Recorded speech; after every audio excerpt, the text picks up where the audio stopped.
آج ہم سیکھیں گے عربی زبان کے وہ مرکب الفاظ جن کے درمیان الف لام آتا ہے انہیں کیسے پڑھا جائے گا، اور میں نے مثالیں لی ہیں کتاب مقدس کے اردو تراجم میں سے، اور وہیں سے ہم سیکھتے رہیں گے، آگے بڑھتے جائیں گے۔ وہ تمام الفاظ جن کے درمیان الف لام آتا ہے وہ عربی زبان کے ہوتے ہیں، یعنی الف لام سے پہلا لفظ بھی عربی زبان کا اور الف لام کے بعد آنے والا لفظ بھی عربی زبان کا لازم ہے کہ دونوں الفاظ عربی زبان کے ہوں۔ عربی زبان میں حروف تہجی کی تعداد ہے 28۔ 14 حروف کو کہتے ہیں حروف شمسی اور 14 کو کہتے ہیں حروف قمری۔ ان کے یہ نام کیوں ہیں؟ دو الفاظ ہیں، ایک ہے الشمس اور دوسرا لفظ ہے القمر۔ الشمس کو الشمس پڑھتے ہیں اور القمر کو القمر پڑھا جاتا ہے۔ چونکہ الشمس میں لام کی آواز خاموش رہتی ہے، اس لیے وہ تمام الفاظ جن میں لام کی آواز خاموش رہے شمسی حروف کہلاتے ہیں۔ اس کی مثالیں ہیں الرزاق، الرزاق یہاں لام کی آواز خاموش رہی۔ پھر ہے السمیع، یہاں بھی لام کی آواز خاموش ہے۔ الشکور، یہاں بھی لام کی آواز خاموش ہے۔ تو یہاں پر الف لام کے بعد آنے والے حروف شمسی حروف ہیں۔ سین بھی شمسی حرف ہے اور سین بھی، رے بھی، اس طرح اور بھی کئی ایک حروف ہیں جو شمسی ہیں۔ القمر میں لام کی آواز خاموش نہیں رہتی، لام کی آواز پڑھی جاتی ہے، اس لیے ایسے تمام الفاظ جن میں لام کی آواز خاموش نہ رہے قمری حروف کہلاتے ہیں۔ اس کی مثالیں ہیں القادر، یہاں لام کی آواز خاموش نہیں ہے، پڑھی جاتی ہے۔ القادر، الخالق، الجبار، الوارث، یہاں لام کے بعد جو حروف آئے ہیں وہ حروف قمری ہیں اور یہاں لام کی آواز خاموش نہیں ہے۔ یاد رکھنا چاہیے کہ شمسی حرف پر ہمیشہ تشدید ہوتی ہے۔ یہ ایک اصول ہے کہ جب بھی الف لام کے بعد شمسی حرف ہوگا تو اس کے اوپر تشدید آئے گی۔ حروف شمسی ہیں ت، س، دال، زال، ر، ز، سین، شین، صاد، زواد، توئے، زوئے، لام اور نون۔ یہ کل 14 حروف ہیں جو شمسی ہیں، اور قمری حروف ہیں الف، ب، جیم، ہ، خ، عین، غین، ف، قاف، کاف، میم، واو، ہ، چھوٹی ے۔ یہ ہیں قمری حروف۔ 14 حروف ہیں شمسی اور 14 ہیں قمری۔ انہی کی شناخت کی بنا پر آگے تلفظ کیا جائے گا۔ آج ہم کتاب مقدس میں سے مثالیں لیں گے اور شمسی حروف کی مشق کریں گے۔ حروف شمسی والے الفاظ کے لیے بائبل مقدس میں سے مثالیں۔ پہلا لفظ، یہ پوری بائبل میں 2 دفعہ آیا ہے۔ تواریخ کی پہلی کتاب 22واں باب، اس کی آیت ہے 5ویں، اور تواریخ کی دوسری کتاب دوسرے باب کی 5ویں آیت میں 2 مقامات پر یہ لفظ آتا ہے اردو ترجمے میں۔ اس کا تلفظ ہے عظیم الشان، عظیم الشان۔ عام طور پر پہلے لفظ کے آخری حرف پر پیش آئے گا اور الف لام کے بعد جو حرف شمسی ہے اس کے اوپر ہے تشدید۔ اگر تشدید ہے تو اس کا مطلب یہ ہے کہ یہ 2 دفعہ پڑھا جائے گا۔ ایک دفعہ یہ میم کے ساتھ ملے گا اور دوسری دفعہ شین سے آگے الف کے ساتھ مل کر پڑھا جائے گا۔ عزی پہلا حصہ میم ملے گا شین کے ساتھ، مش، اور آگے پھر تیسرا حصہ ہوگا شان۔ اس کا تلفظ ہے عظیم الشان، عظیم الشان، عظیم الشان۔ اگر آپ اس کے علاوہ اس کا کوئی تلفظ کرتے ہیں یا سنتے ہیں وہ درست نہیں ہے۔ حوالہ ہے، ضرور ہے کہ وہ گھر جو خداوند کے لیے بنایا جائے نہایت عظیم الشان ہو۔ ضرور ہے کہ وہ گھر جو خداوند کے لیے بنایا جائے نہایت عظیم الشان ہو۔ یہ ہے اس کا تلفظ۔ عظیم یعنی بڑی شان والا، عالی شان، شاندار۔ پرشکو اس کا تلفظ ہے پرشکو، اور انگریزی میں ہے سپلینڈڈ۔ یہ ہے عظیم الشان، عظیم الشان۔ کتاب مقدس میں سے دوسرا لفظ ہے ایوب نبی کی کتاب 31واں باب اس کی 34ویں آیت میں آیا ہے، اور پوری بائبل میں فقط ایک بار یہ لفظ آتا ہے۔ اس کا تلفظ ہے عوام الناس۔ میم کے اوپر پیش ہے اور میم جا کے ملے گا نون کے ساتھ۔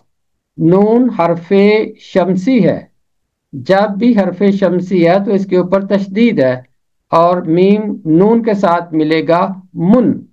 پہلا حصہ علیحدہ رہ جائے گا، اوا، یہ پہلا حصہ ہے، دوسرا حصہ بنے گا من، اور تیسرا حصہ ہے ناس، عوام الناس، عوام الناس۔ یہ ہے اس کا تلفظ۔ حوالہ ہے، اس سبب سے کہ مجھے عوام الناس کا خوف تھا اور میں خاندانوں کی حقارت سے ڈر گیا۔ عوام الناس، عوام عامہ کی جمع ہے اور انس کی جمع ناس ہے۔ ناس جمع ہے انس کی۔ انس کا مطلب ہے انسان، بشر، آدمی۔ تو عوام الناس کا مطلب ہوا عام لوگ، عام انسان۔ عبرانی لفظ ہے ہامون۔ عوام الناس کے لیے عبرانی لفظ آیا ہے ہامون۔ ہامون کا مطلب ہے ہجوم، جتھا، گروہ، اور بعض مقامات پر اس کا ترجمہ دولت کیا گیا ہے۔ قرآن شریف کی آخری سورت کا نام ہے سورۃ الناس، اور ناس کا مطلب ہے لوگ، مین کائنڈ، انسان۔ ناس عربی زبان میں لوگوں کو کہتے ہیں، لوگ۔ اور یہ چھوٹی سی سورت ہے، 6 آیات پر مشتمل، اور اس میں 5 بار لفظ ناس آیا ہے۔ غلطیوں کے نام خط 5واں باب اس کی 15ویں آیت میں آتا ہے، ایک دوسرے کا ستیہ ناس نہ کرو۔ یہ ہندی زبان کا ہے۔ ستیہ کا مطلب ہوتا ہے طاقت، ہمت۔ ناس کا مطلب ہوتا ہے نقصان پہنچانا۔ ایک دوسرے کا ستیہ ناس نہ کرو، اس کا مطلب یہ ہے ایک دوسرے کی طاقت کو نقصان نہ پہنچاؤ، دوسروں کے لیے نقصان کا باعث نہ بنو۔ تو یہ ناس ہے ہندی زبان کا، اور عوام الناس ہے عربی زبان کا۔ اس کا مطلب ہے لوگ۔ یرمیہ کے صحیفے میں